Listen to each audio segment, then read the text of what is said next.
This is OPPO A98 and today I will show how you can set the screen timeout value to never on this device.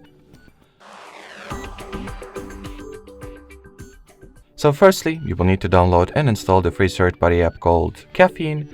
That is the tool that allows you to set custom values for the screen timeout option and set the value even up to never. So let's get it from the Play Store real quick. Once the app was successfully downloaded, you will obviously need to launch it. And then simply make sure that the timeout option is set to be at the infinite value. And as long as the Caffeine app remains active in the background, so make extra sure that you will not accidentally or purposely turn it off, your screen will not automatically go to sleep at all. So that will be it. Thanks for watching and bye bye.